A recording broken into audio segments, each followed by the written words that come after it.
by a very interesting speaker, Mr. KV Shridhar, also known as Pops. He is the Chief Creative Officer India for Sapient Nitro and has worked in advertising for over 37 years in building brands like Coca-Cola, McDonald's, Tata Capital, Sony, Fiat. The list goes on and on, so I'm not going to go through the whole thing. KV or Pops was recently named in the prestigious list of Hall of Fame of Asian advertising, media, and marketing leaders for the past 40 years. And he's won several international and national awards. KV has also written quite a few books. The most recent one, or rather very soon to be published, called 30-Second Thrillers.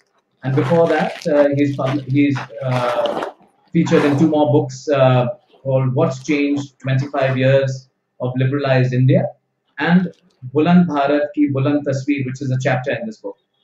KV, great to have you on LitFestx. Thank you. Thank you for that generous introduction. Great. So, KV, you've worked on several brands and right from the early stage of liberalization in India, and even before that. From your lens, clearly the consumer industry in India is a great reflection of the way liberalized India has been functioning from the consumer's perspective, from brands' perspective, advertisers. What are some of the big changes, big themes and trends that you're seeing in the post-liberalized India from an ad man's lens? I think one of the biggest thing is economy has changed from pull to push. Consumers had absolutely no choice. There was only one scooter available. There was only one car available. Everything, there's only one airline available. So whatever, consumers never had any kind of a choice, So it was a maker's economy where people used to make and then somebody used to buy. And it is not even private sector which is to actually manufacture. This generation, probably they will not even know that government used to produce things like scooters, watches, television sets, radios, and whatnot. From their very, very inferior quality to today, we are competing with the best in the world, bar none. World has come to our market and then they started producing. There is a huge, the moment the consumerism happens, the moment you give a choice to people, then that is when, advertising thrives on. You started, first, messages were far more straighter, far more like, sales messages. Buy me. I'm a shampoo, buy me. And I come for 2 rupees 80 paisa. From there to catchy slogans, and from there, little characters, coming and then talking about "Sarf ki kharidari mein samajhdari hai" to today, it's moving stories. What you see for Lifebuoy or Google or British Airways. You see fantastic storytelling today. And then product happens to be an incidental enabler which is weaved into the story. From creating desire to actually telling authentic stories is the biggest shift. From the marketers, actually manufacturers pushing everything through your throat to today consumers having a choice and a voice to do what they would, to choose what they want. And if they're not satisfied, they can actually vent their anger. Earlier, every ad used to come with a 6-point size, footnote. If you have any problem with the product, write to us, post box number so and so. Nobody could even read that. To today, if you're not satisfied, if the company does not answer you, within no time on Twitter you see, outcry. So there's a lot of change which has happened in terms of the biggest change, I would observe is the industry has grown because the consumerism has grown. That's an excellent sort of overview, KV. I think something's brushing against your microphone, and we're getting some noise there. Your mic. I think the headphone mic. It's constantly brushing against something. Okay, maybe the table here. Yeah. Yeah. Now it's fine. Yeah. You mentioned something interesting. So one, of course, has been the influx of foreign brands and products and the privatization. The government exiting some of these sectors, whether it's scooters, watches, etc. But more importantly, give us a sense of what is the liberalized consumer thinking in terms of Indian products versus foreign products.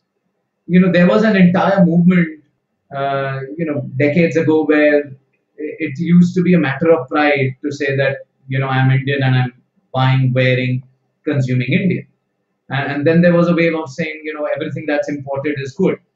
But do you see there's a resurgence of consumers saying, well, even India is good and Indian products are good? I mean, where are we going with this whole phenomenon? I think today consumers, do not care where you make the product, whether you make it in Bangladesh or whether you make it in USA or you make it in India. They really don't care, as long as they get a very good product and at a very good value. They're willing to buy. This false sense of patriotism has gone. Everything has to be made in India, or by Indians. Now everything is made in India. 90% of that.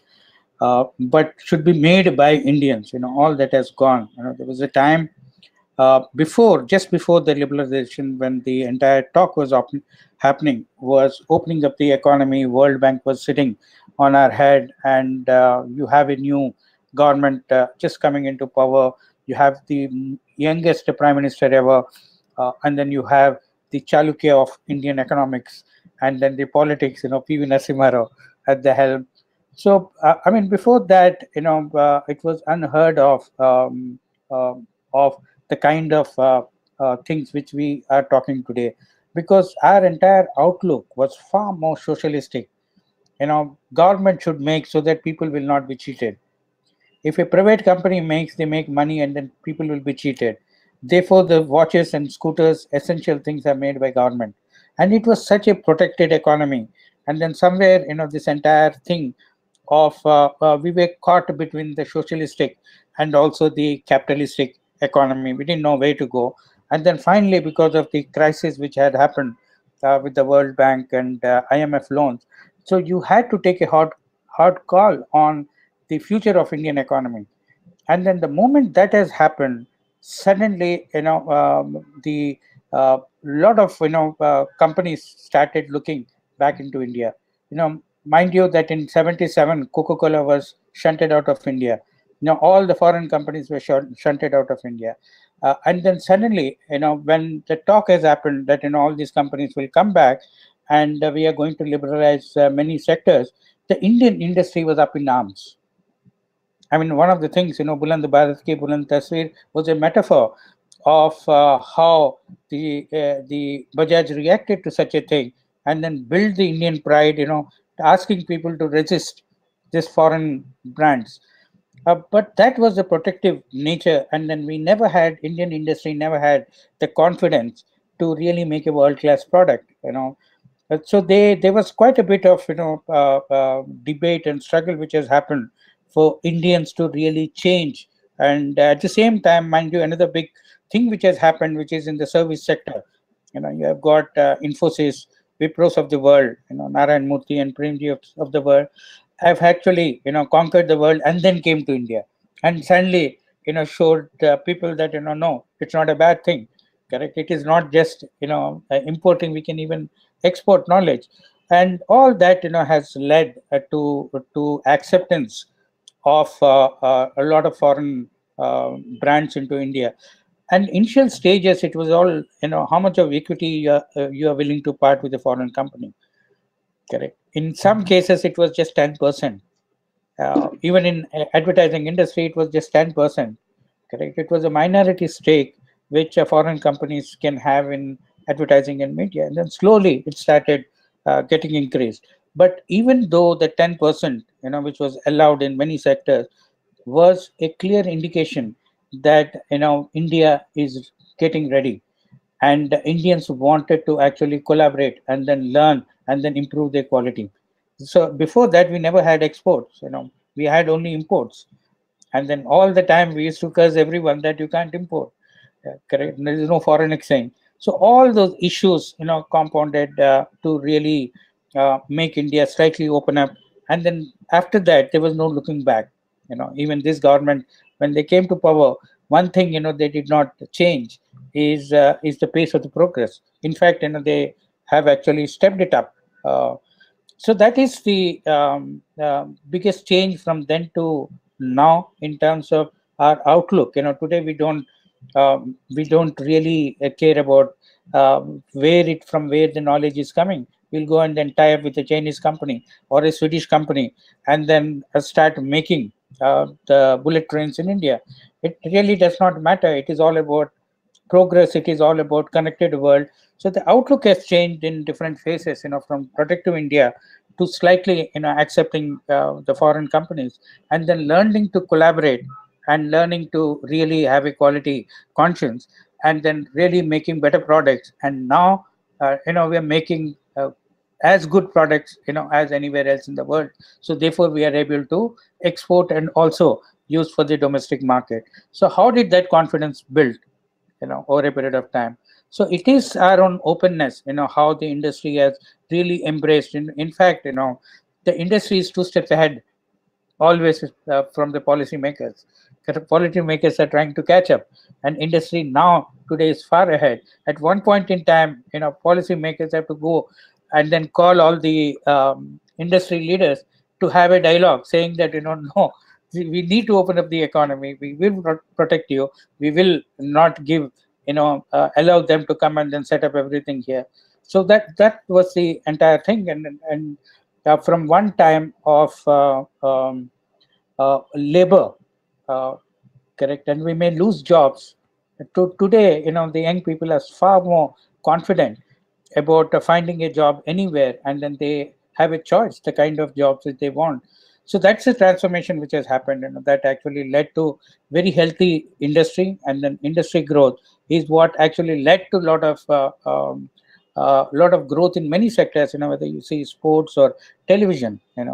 Television, when in 84, 85 is when Indian television Doordarshan that time wanted to commercialize, and it had no clue.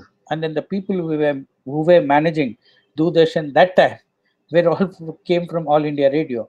They can only understand audio; they don't understand video.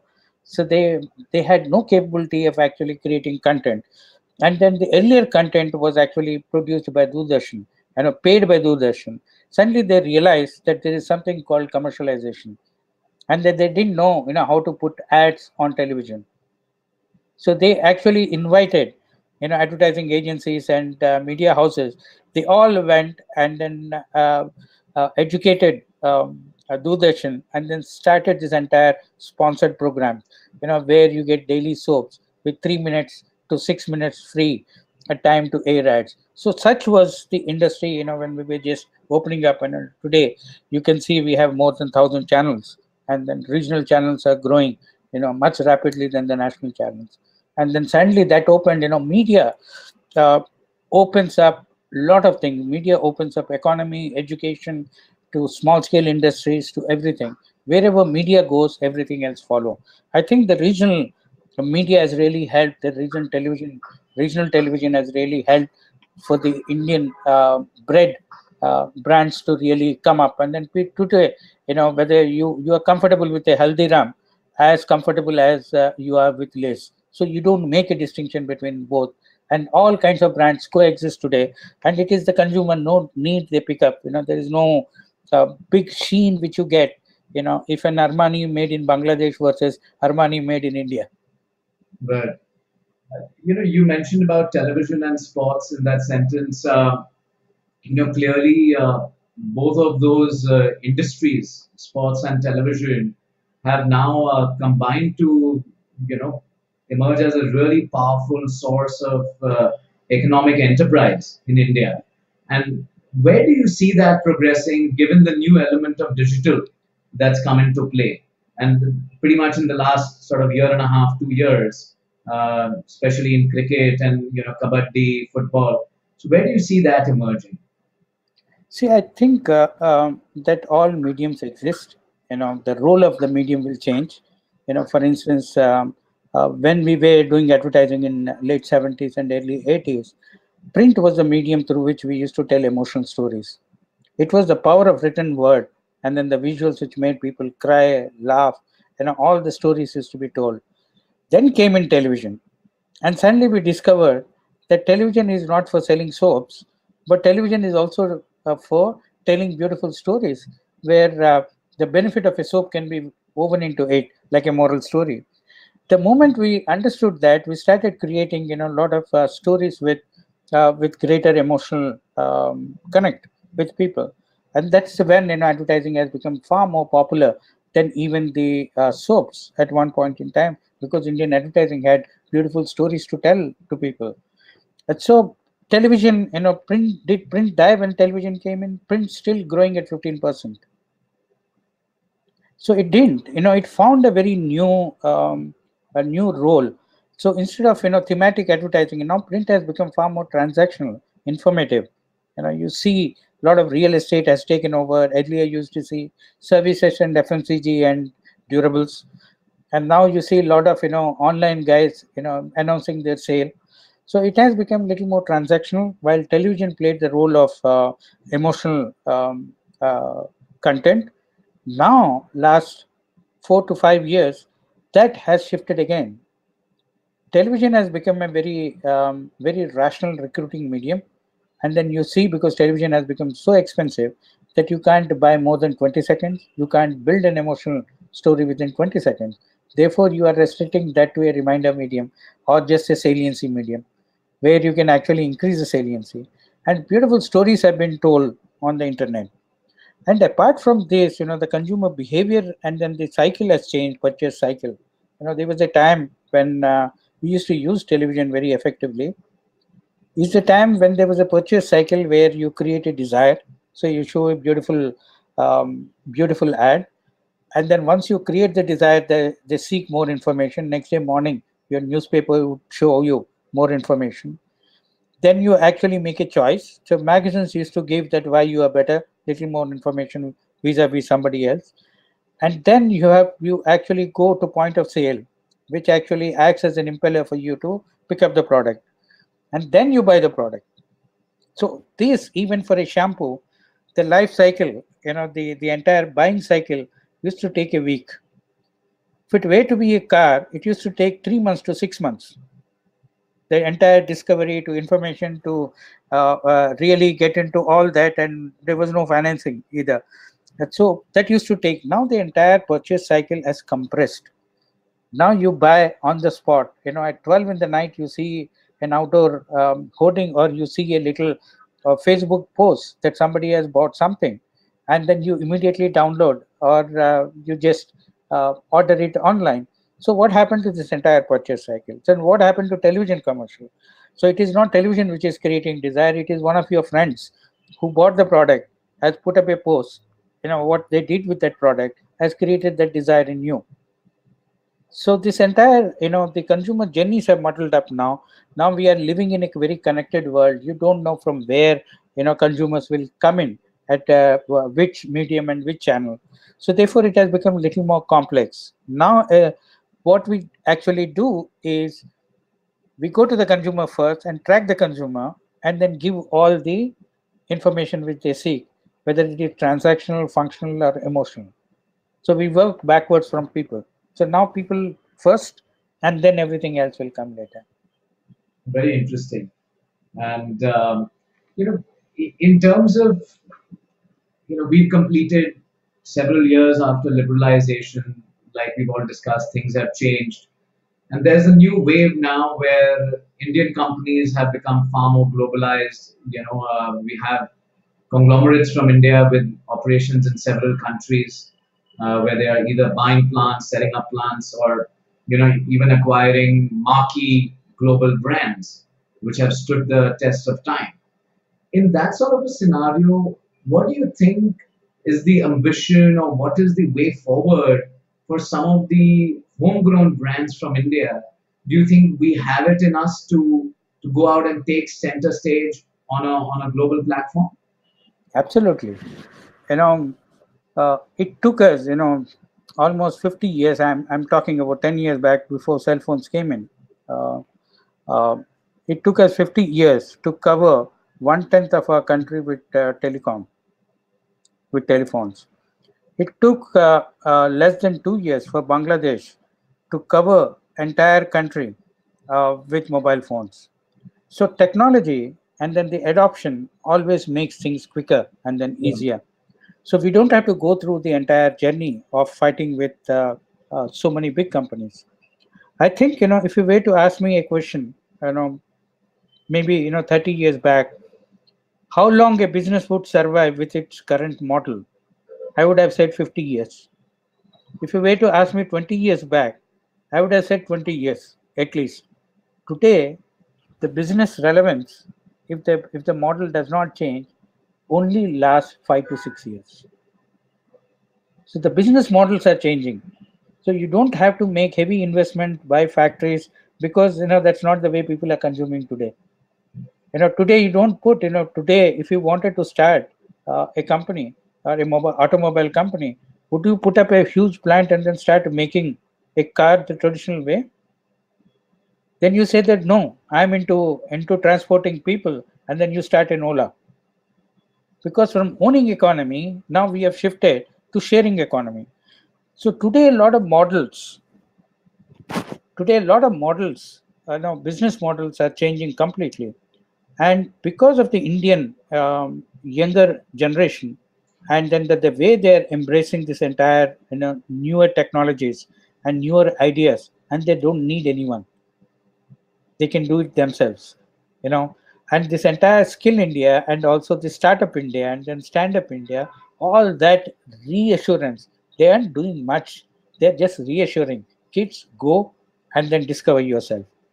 So therefore, this old paradigm of I want to buy like Lakshmi Mittal, lot of steel companies across the world to really become the richest man. No, you sit here with 30 people and then you provide a service and you can be $1 billion company within no time. So that's a very positive note to end this session on, KB. Clearly, I'm sure our viewers will take back some of this enthusiasm and positive imagery. And good luck to you with your upcoming book, and wish you all the best, KB. Thank you.